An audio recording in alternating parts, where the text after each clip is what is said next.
وعلى آله وصحبه أجمعين. Amma ba'du. Pertama sekali, segala puji dan syukur marilah kita serahkan kepada Allah serta dan sahabat beliau sekalian.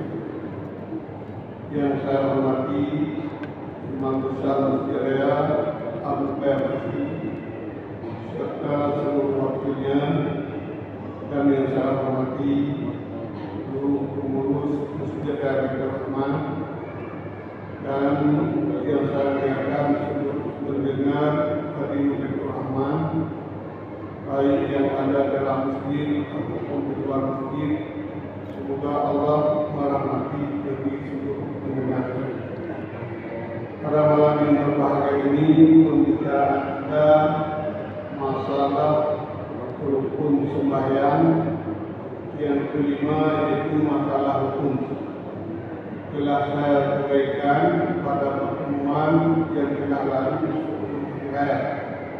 Kemudian ada tambahan sedikit lagi mengenai masalah hukum. Sekarang saya baca teksnya dulu. Bismillahirrahmanirrahim. Tanbihun yajibu ayyaqda bil awamir ini ghairahu walau awamir bi tilawati alamma balagha hadar ini ja'alahu Quran lam yakfi bal yajibu aliyan kasbah summa yaqumu kana bihi minal iktidari wa sukuti wal julusi baina sajdatain walau syakka ghairu ma'mumin wa huwa sajidun hala raka'a lazimahu intisabu fawran summa ruku'u wa la yajuzu lahu qiyamu rak'an wa sadisuha yang tiga walau fi nafdil alal mu'tamadi wa yatahaqqaqu bi awli ba'da ruku'in ibadati bi an ya'uda lima kana alaihi qabla ruku'ihi qa'iman kana aw qa'idan walau syakka fi itmamihi ada ilaihi ghairul ma'mumi fawran ubah wa illa batalat salatuhu wal ma'mumu ya'ti birakatin ba'da salami imam. Jadi penjelasan yang telah lalu salat itu yang kelima adalah rukun. Rukun ini yang perlu kita ketahui, untuk sah hukum kita condongkan diri kita ke depan, ke arah kita. Ukuran condongnya kalau kita tangan kita memegang lutut sampai tangan kita kepada lutut. Jangan sampai kita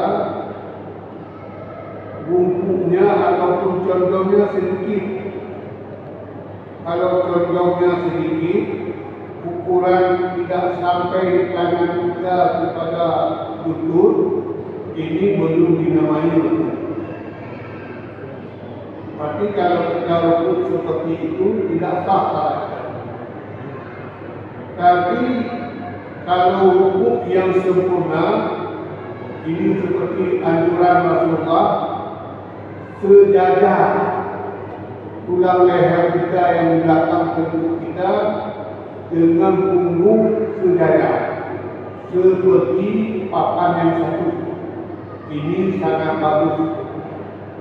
Kalau kita biasanya melaksanakan rukun seperti yang dianjurkan oleh Rasulullah, ini untuk timbul penyakit pikun kulit.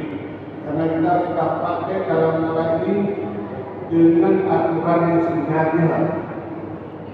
Walaupun sah hukum kalau sampai kanan kepada lutut. Tapi yang dianjurkan, yang sangat bagus, harus sejajar seperti papan yang satu.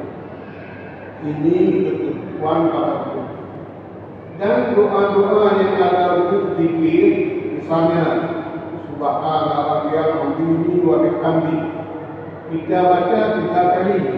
Ini hukumnya sunnah, bukan wajib. Jangan nanti kadang-kadang orang waktu rukuk dia lupa membaca tasbih pada rukuk, sehingga dia tambah rakaat. Ini yang jadi masalah besar, karena baca tasbih dalam rukuk itu hukumnya sunnah. Sunnah bukan sunnah awal, sunnah hayat. Kalau sunnah awal, kalau lupa diganti dengan sujud sahwi. Tapi kalau sunnah hayat tidak usah sujud sahwi. Kalau tinggal itulah tidak ada jadi satu masalah. Cuma kita kekurangan pahala saja. Bukan artinya cedera sembahyang, cedera. Jadi kalau di sini ada ketentuan lagi pada rukuk, wajib oleh bahwa jangan mengkasar ianya seorang dengan turun berjuruk gairau selainnya. Artinya begini, kalau seseorang mau rukuk dalam salat, ini dari berdiri turun rukuk, jangan ada tujuan yang lain. Kalau misalnya tujuan rukuk, okey. Kalau tidak niat apapun boleh, tapi jangan kita niat dalam hati untuk yang lain. Misalnya begini, seorang mau dia turun untuk sujud tilawah. Kalau sampai kepada batasan rukuk, tidak jadi sujudnya. Dia ingin saja, ini saya tidak jadi turun kepada sujud, biarlah saya rukuk saja. Ini tidak sah. Karena apa? Tujuan dasar kita untuk sujud. Jadi waktu sampai kepada batasan rukuk, kita berhenti di rukuk, bukan turun. Ini namanya tujuan kita untuk sujud, tapi berhenti di perbatasan rukuk. Ini tidak boleh kalau seperti itu.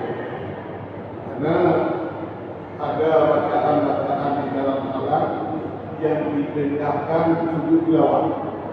Misalnya kita membaca surat Al-Alaq, Iqra ayat pertama. Di hujung ayat ada wasjud waqtari. Bagi orang yang membaca surat Al-Alaq tersebut, waktu habis selesai ayat, hujung ayat bacaannya wasjud waqtari, diperintahkan sujud tilawah. Dari berdiri langsung turun ke sujud. Setelah sujud satu kali, berdiri lagi dia, baru dia rukuk. Ini yang jadi persoalannya. Dari dia berdiri setelah baca ayat tersebut, dia mau sujud sampai ke rukuk, dia tidak jadi sujudnya. Dia berhenti di rukuk supaya ganti saya rukuk, biar saya rukuk saja. Ini tidak sah mana rukuk. Karena apa? Tujuan untuk sujud tidak sampai kepada sujud dijadikan rukuk. Inilah namanya kasar untuk turun pada rukuk punya rencana yang lain. Jadi kalau punya rencana yang lain tidak bisa kalau ataupun ada orang yang terkejut waktu salat dipukul orang, tuak dipukul orang, lalu dia rukuk gini. Ini dia jadikan rukuk untuk salat. Ini tidak boleh. Karena unsurnya apa? Bukan sengaja dipukul oleh orang lalu dia rukuk. Jadi uang-uang ini tidak sah rukuknya. Hanya rukuk ini bandingannya kalau di sini disebutkan karena diri minati dari wasudi baina saja. ini. Kapan bandingannya daripada iktidal? Iktidal setelah rukuk kita iktidal. Kembali kepada tempat semula, tegak. Jadi kita tegak ini jangan ada tujuan yang lain. Misalnya kita rukuk diangkat oleh orang, lalu kita tegak. Ini tegak kita sebab ada angkat orang kepala kita. Ini namanya bukan tujuan untuk kita iktidal. Dan dalam diangkat kepala oleh orang dengan sebab itu ataupun dengan sebab itu. Ini jangan seperti itu kita melakukan iktidal. Melakukan sujud begitu juga. Jangan kita seperti saya bilang tadi, kalau mau turun untuk sujud tilawah, jangan sampai dijadikan sujud itu untuk sujud salah. Jangan. Karena ada kasar yang lain, makanya tidak boleh. Walau syakka ghairu ma'mum, dan seandainya ragu oleh selain makmum, apa yang dia ragu? Wahwa salatun, sedangkan dia yang ikut hal rakaat, apakah dia rukun? Kita melakukan salat, dalam salat kita sedang dalam keadaan sujud. Dalam sujud kita timbul keraguan 50% ada bayangan dalam hati, apakah saya tidak melakukan rukuk gitu ataupun tidak. Dua pemikiran kita. Saat itu kita dalam sujud, kita teringat apakah saya sudah melakukan rukuk tadi ataupun belum. 50-50 pemikiran kita.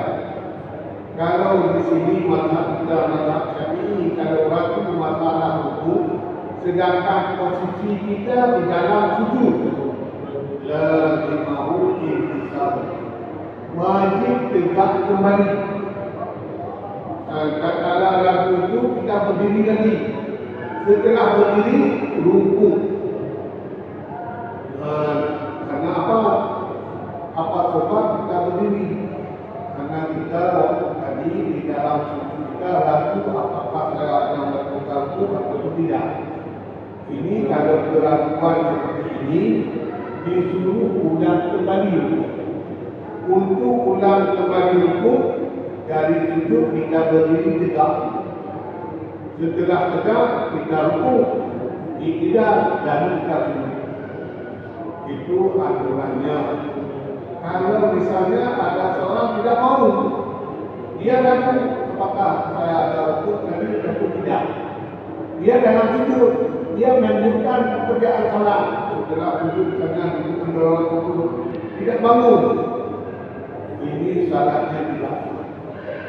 Karena dalam salat tidak boleh ada keraguan masalah hukum. Kalau ragu masalah hukum, ini disuruh kembali lagi. Makanya seperti orang dalam hukum dia ragu apakah saya akan membaca Fatihah tadi selesai, katakan seorang diri bukan seorang makmum. Kadang-kadang dalam hukum kita berbayang Fatihah yang saya baca tadi apakah habis atau tidak habis.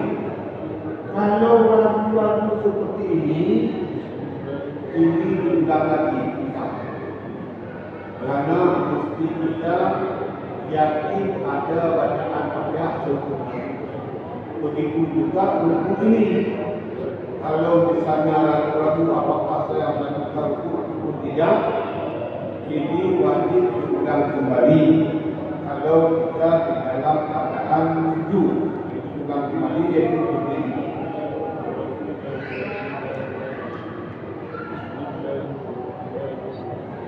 Berdiri tegak, jangan sampai orang yang ragu masalah rukuk dia dari tempat itu dia bangun sampai ke rukuk saja, jangan begitu. Jangan nanti kita dalam sujud apakah saya rukuk atau tidak. Lalu dia bangun sampai pada rukuk. Ini tidak bisa. Ini bangunnya mesti tegak. Kalau sudah tegak, baru dia rukun kembali. Ini harus sah. Puasa dibuat dia tidak dulu. Dan yang terkena rukun sembahyang adalah tidak. Walau nafi, walaupun pada sembahyang sunat, rukun yang kena rukun salat adalah tidak. Tidak ini pasti terjadi tidak setelah kita rukun. Kalau seorang salat, dia berdiri tidak rukun, ini tidak dinamakan tidak, namanya diam. Tapi pasti tidak ini kalau dia sudah rukun, bangun dari rukun, inilah namanya tidak. Berdiri tegak setelah rukun, ini namanya tidak.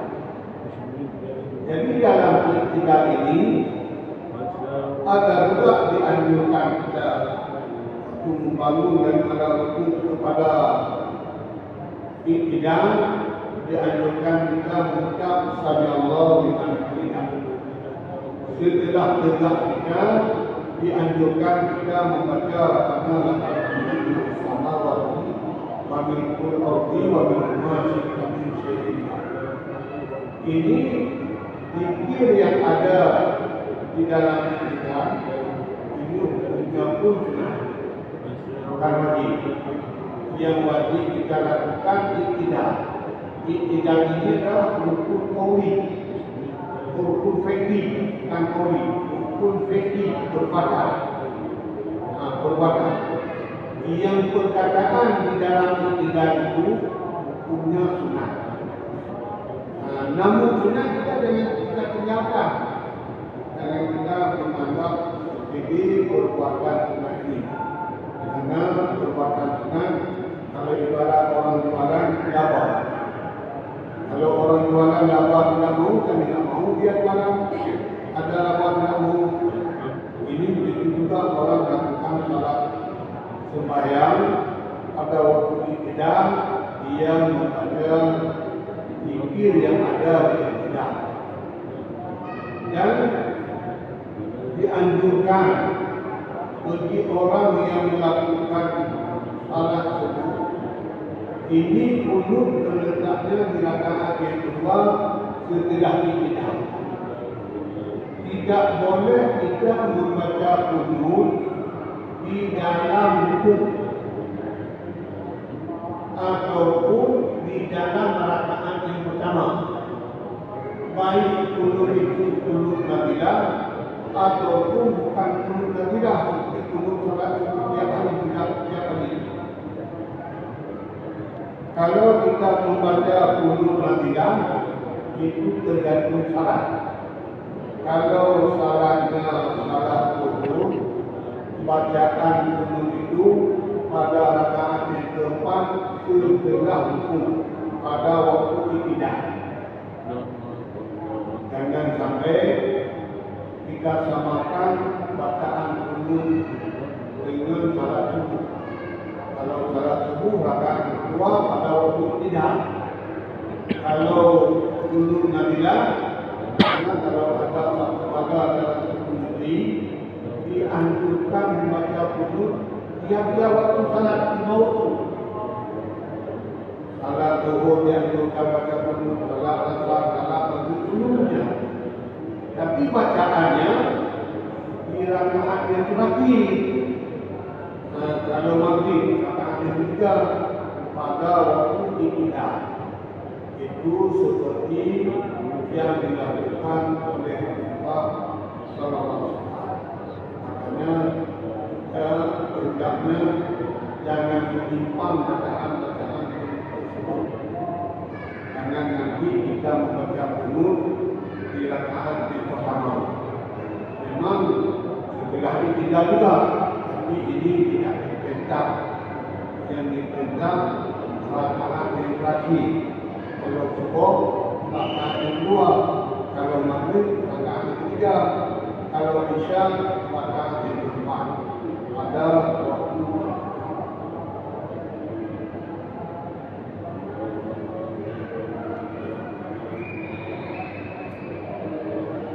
dan bacaan kunut tersebut ini kalau kita salat berjamaah tentu imam bacaan kunutnya dengan niat, makmum mengaminkan saja.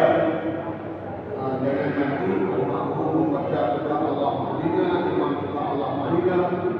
Kalau imam yang baca Allahumma hadina firman alaih, kita makmum cukup dengan membaca amin.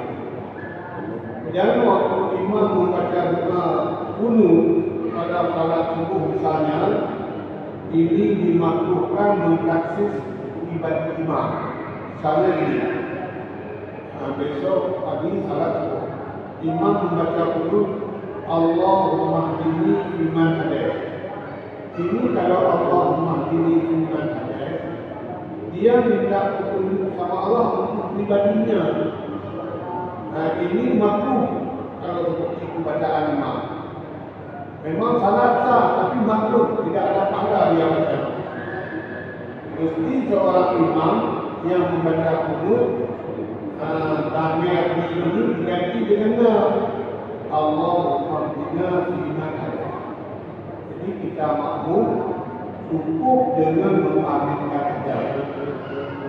Ini baru. Dan yang ketujuh untuk salat sujudu marataini kulli rak'atin ala ghairi mahmudillah. Sujud dua kali tiap-tiap rakaat atas bukan mahmud, atas bukan yang dilanggungkan, sekalipun bergerak segerak-geraknya. Artinya begini, ini kadang-kadang orang waktu sujud salat tidak berperhatian. Kalau kita pakai serban ataupun kita pakai peci ini semua dahi kita tertutup, kita sujud di atas peci. Waktu kita bangkit, peci bangkit, ini tidak sah. Ataupun kita sujud ada pakai lidah di bahu kita pakai, lalu lidah itu ke depan kita. Waktu kita sujud di atas air lidah. Waktu kita bangun, terbangunlah air lidah. Ini tidak sah. Kalau kita sujud dapat mengangkat lidah sampai ke atas, kita bawa, ini tidak sah. Bagaimana juga kita sujud? Kalau misalnya sajadah kita sujud agak diam, kita bangun dia tetap. Jangan kita sujud di atas pakaian kita pakai. Kadang-kadang nanti orang memakai baju besar. Waktu dia sujud ataupun dia letak tangan di depan, dia sujud letak tangannya. Waktu dia naik ke atas, tangannya naik terus. Ini pun tidak sah. Ini namanya sujud di atas yang kita tanggung. Tangan lengket sama kita, jadi kita pisahkan. Ini ketentuan sujud. Supaya jangan sampai kita bergerak diam. Kalau seperti ini cara sujudnya tidak sah. Makanya Rasulullah menganjurkan kamu amal bumi kami, sembahyanglah kamu seperti kamu melihat aku salat. Artinya seperti kamu ketahui bagaimana aku lakukan salat, seperti itulah kamu lakukan salat. Rasulullah tidak pernah sujud di atas tangan. Makanya jangan kita sujud di atas tangan diri kita. Waktu kita bangunlah tangan. Ini tidak sah. Lagi kaitan dengan sujud ini, maka takis di antara azizatuhu wa ma'audaha ada. Waktu sujud, punggung kita harus tinggi dia. kepala kita bawah, punggung kita, artinya pantat kita, pantat kita ini pinggang kita harus lebih tinggi pinggang kita dengan kepala kita dan bahu kita. Kalau misalnya sebaliknya, artinya sebaliknya ada dua pola. Ada tinggi kepala dengan pinggang ataupun sejajar seperti orang tidur. Dan kita sujud seperti orang tidur. Jadi pantat kita ini dengan kepala kita sejajar. Ini lam yadini, tidak memadai. Makanya kita harus perhatian tentang sujudnya betul. Kecuali orang sakit, orang sembahyang sambil bertidur. Kalau kita sehat, melakukan sujud, jangan sampai sejajar pinggang kita dengan kepala kita. Ambil nanti kita baca. Rumahnya punggung berjanyau dengan uling. Lagi ketentuan sama sujud ini, wajib kita letakkan sebahagian dahi kita di tempat sujud dengan terbuka. Misalnya ini dahi kita mau sujud di atas sajadah. Ini dahi jangan tertutup. Jangan misalnya kita tidak sakit, tapi orang sakit dahi ini. Kita ada di kurban di sini. Ini dahi tertutup semuanya. Lalu kita sujud. Ini tidak sah. Karena dahi tertutup. Kecuali ada orang yang sakit. Sakit misalnya tabrak motor ataupun tabrak Honda. Semuanya luka-luka di sini. Sehingga dia datang ke dokter. Anjuran dokter mesti dikorban semuanya. Ini bisa orang sakit. Karena orang sakit sudah mendarat. Kalau kita dalam keadaan normal, kita tutup ini dari kita, lalu kita sujud, ini tidak. Maaf kalau misalnya perempuan, dia memakai cadar dalam salat. Tidak dia lupa ini, dia pakai seluruhnya, dia sujud tapi di atas cadar dia, tidak terbuka ini dahinya. Ini tidak sah. Walaupun kita khusyuk salat, berarti tidak seperti perintah semua. Makanya ini bagi kaum ibu harus ada perhatian. Bagi perempuan yang memakai cadar, jangan sampai nanti waktu salat dahinya tertutup, dahinya terbuka, supaya kena dahi kita pada tempat sujud. Lalu setelah dahi kita sebahagian dahi jengkel sama tempat sujud, beserta kita watak wajib kita. Waktu sujud jangan sampai nanti seperti orang bangga kosong, lutut tidak kena. Lutut ini, dua lutut ini harus kena sama kita semua. Kedua lutut harus kena. Lalu perut tapak kanan harus kena juga. Ini perut tapak kanan ini dengan kanan jari ini semuanya harus kena sama tempat sujud. Dan kaki kita, kanan kaki kita kasih berdiri. Berdiri kaki, jangan sampai berdiri kaki ujung saja, jangan. Kita berdiri kaki, maunya kaki kita, ujung kaki kita ke arah kita, tapi tertekanlah sedikit. Karena kalau kita perhatian orang salat ini mengenai masalah sujud ini, ada orang yang tidak kena angkat sujud.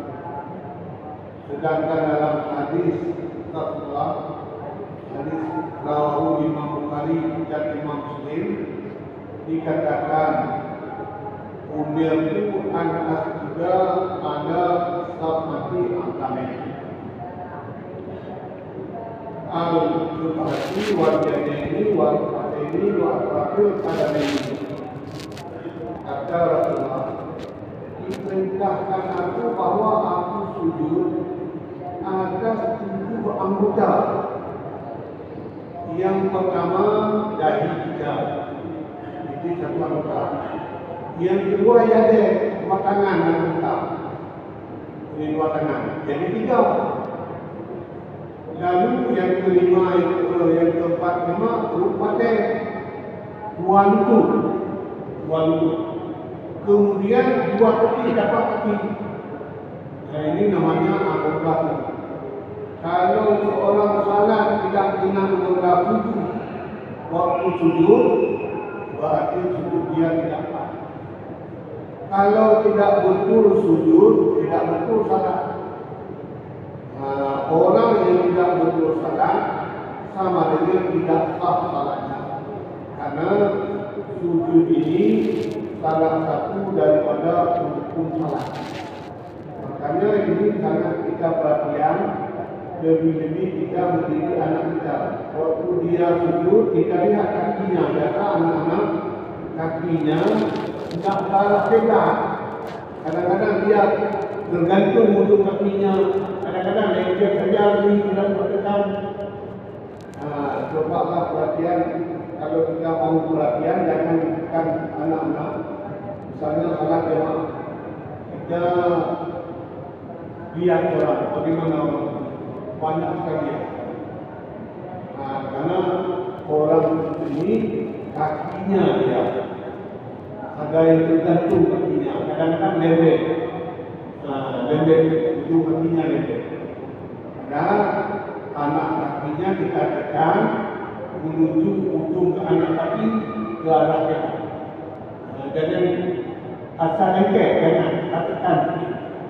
Supaya bagus seperti yang diperintahkan oleh Allah. Dan kalau kita cek menurut kelihatan, bagus sekali juga ini berarti. Karena dalam salat ini ada dikandung kemaksatan yang sangat tinggi. Namun kita tidak tahu dia tetap ada unsur kesehatan yang dilakukan oleh Rasulullah SAW. Makanya bagi kita jangan tidak ada masalah sujud ini betul-betul kita lakukan dengan